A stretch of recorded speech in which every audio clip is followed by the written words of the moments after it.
तीर्थ प्रणेता अभिक्षण ज्ञानोपयोगी मेरे गुरुवर परमपिता परमेश्वर के चरणों में मेरा बारंबार नमन।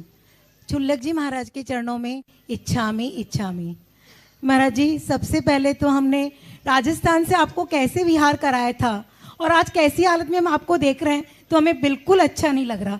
महाराज जी, बस बंद कर दीजिए, आपकी ये चर्या को वापस पहले जैसा कर लीजिए तो आप हमें अच्छा लगेगा।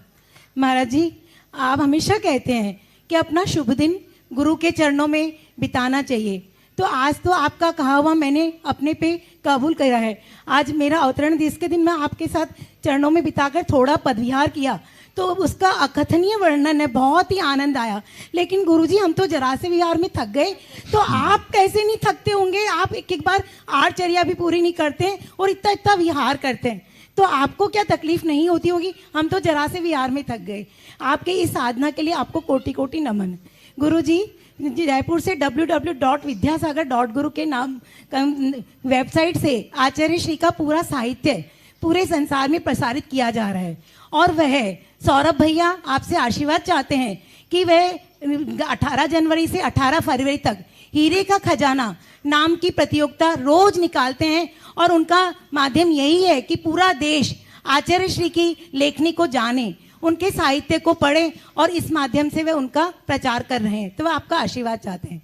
गुरुजी, जिज्ञासा यह है कि एक बार हमें कई यंग जनरेशन के बच्चे मिले, उन्होंने हमसे क्वेश्चन किया लेकिन हम उनका जवाब नहीं दे पाए। कारण ये कि उन्होंने यह पूछा कि हम साधु श्रमण संस्कृति और साधु को इसलिए नहीं मानेंगे क्योंकि उनकी नज़र में कई बार ऐसा देखा गया कि माँ बाप के इकलौते बेटे होते हैं और वह बेटे अपने माँ बाप को छोड़कर साधु बन जाते हैं। वो माँ बाप बहुत तकलीफ पाते हैं और रोते हैं, तो ऐसी अवस्था में उनका साधु बनना ठीक है या माँ बाप की सेवा करना ठीक है? हम इस बात का उनका जवाब नहीं दे पाए। गुरुजी, हम आपसे ये जानना चाहते हैं। पहली बात है, ये वही मिथ्या दृष्टि लोग कहते हैं जो इस बात को नहीं समझ पाते। पर तो ये लांछन भगवान महावीर पर सबसे पहले जाना चाहिए कि भगवान महावीर स्वामी अपनी माता तसला और सिद्धार्थ को रोते हुए छोड़ा और अकेले बेटे थे, तो क्या वो जो व्यक्ति है शायद नास्तिक होगा?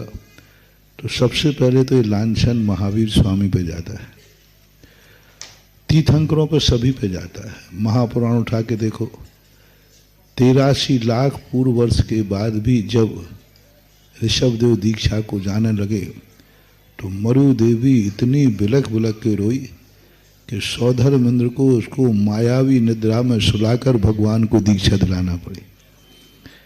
यानी ये नहीं कहा ऋषभदेव से कि ऋषभदेव आप माँ बाप को रुलाकर दीक्षा लोगे तो आपका कल्याण नहीं होगा। ऐसी स्थिति में उनको ऋषभदेव ने गलती की, अजितनाथ ने गलती की। एक भी तीर्थंकर बता दो जिसके तीर्थंकर ने कि माता पिता ने राजी खुशी भेज दिया, और एक ही बेटे थे उनके, तो अकेले बेटे थे। अब महावीर स्वामी के बाद उनके माँ बाप का क्या होता होगा? अरे ये सोचो, ये तो कम से कम माँ बाप को अकेला छोड़ के धर्म मार्ग पे जा रहे हैं। कितने लोग हैं जो माँ बाप को छोड़कर अपनी बीवी के साथ भाग रहे हैं? कितने माता पिता हैं जो अपने पत्नी दोनों मिलकर के माँ बाप को छोड़कर क्या कर लेते? बोलो ना, थोड़ा हेल्प करो मेरी। हो रहा है कि नहीं? कितने लोग हो रहे हैं? कितने व्यसनी लोग हैं जो माँ बाप की सारी संपत्ति छोड़ के चले जाते हैं, अनाथ आश्रम में भेज देते हैं। धर्म मार्ग के संबंध में समझे। दूसरा, सुकौशल महाराज की कहानी पढ़ाओ उनको, जो उनकी माँ ने अपने बेटे के लिए क्या क्या नहीं किया था। और सुकौशल महाराज ऐसी माँ को बिलखते हुए छोड़कर, उसी कारण माँ त्रियंचिनी बनी। ऐसी माँ को छोड़कर के त्रियंचिनी बनी। तो फिर ऐसे सुकौशल महाराज को केवल ज्ञान तो होने नहीं चाहिए था। जो माँ बाप को इतना दुख दे के गया, माँ को इतना दुख दे के गया कि माँ त्रियंचिनी बन गई, शेरनी बन गई, ऐसे दुख देने वाले सुकौशल को तो केवल ज्ञान होना ही तो उनको केवल ज्ञान हुआ।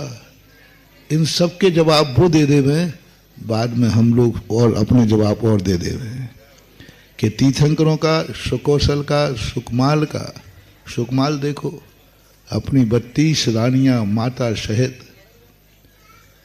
कहाँ से कूद के भागे। हाँ, रात में खिड़की में से उतर के गए। तो ऐसे कितने हैं। संसार को दुख देना का भाव नहीं होना चाहिए, दुखी करने का भाव नहीं होना चाहिए। और मैं तो ये कहता हूं, कोई दुर्भाग्नी माता पिता होगे जो अपने बेटे की दीक्षा लेने पर अपने को दुर्भाग्यशाली माने। मोह जागता है, मोह तो जागता है, लेकिन मोह जागने के बाद अंदर से पूछो क्या बेटा गलत कर रहा है, बोले नहीं, अंदर से तो भाव आ रहा है कि मेरे अवभाग्य हैं। टेस्ला से भी लोगों ने ये पूछा, बोले नहीं, भाग्य तो मेरे अवभाग्य हैं कि मैंने ऐसे बेटे जन्म दिए। लेकिन एक मोह जागता है। राग सामने वाला दुखी करके नहीं जा रहा है, वो सामने। और सबसे बड़ा, नेमिनाथ भगवान को कहां भेजूं, किस हालत में दीक्षा ली। बेचारी राजुल माला लेके खड़ी है और सारा पक्की भी हो गई है ना, सब कुछ हो जाता ना, बारात थी। उस हालत में छोड़ के गए। नेमिनाथ को तो केवल ज्ञान होना ही नहीं चाहिए। तो इन कुतर्कियों का क्या है, स्वाध्याय नहीं होता। स्वाध्याय न होने से ऐसा होता है। मुझे भारत में एक माता पिता बताओ जो अपने बेटा बिटिया के दीक्षा लेने पर अपने आप को दुर्भाग्यशाली मानता हो, उसका नाम बताइए मुझे, उनसे पूछिए जो अपने आप को मानता हो दुर्भाग्यशाली। बाहर की राग की बात रही तो मैंने आपको उदाहरण दिए। राजुल को 2 मिनट के लिए खेद हुआ, उसके बाद जब उससे कहा गया कि अभी शादी तो नहीं हुई है, दूसरी शादी हो जाए, बोले नहीं, मैं कितनी भाग्यशालिन हूं कि मुझे जन्मजात बैरागी की नियोगनी बनने का मौका मिला। 1000 पति मिल जाएं तो क्या काम के, आज सारे जगत में कम से कम मैं तीर्थंकर की मंगेतर तो कहलाऊंगी। यानी सामान्य व्यक्ति की पत्नी जीवन भर होना उतना श्रेष्ठ नहीं है जितनी एक तीर्थंकर की मंगेतर होना भी श्रेष्ठ है। बोलो, राजुल किसी की पत्नी होती क्या दुनिया जानती? और आज राजुल पत्नी भी नहीं बन पाई, लेकिन पूरा जगत जानता है कि नहीं? सारा जगत राजुल को जानता है, सारा जगत जानता है। तो राजुल ने यही कहा कि पूरी जिंदगी भर भी यदि मैं किसी की पत्नी रह जाऊं तो वो सौभाग्य मेरा नहीं होगा।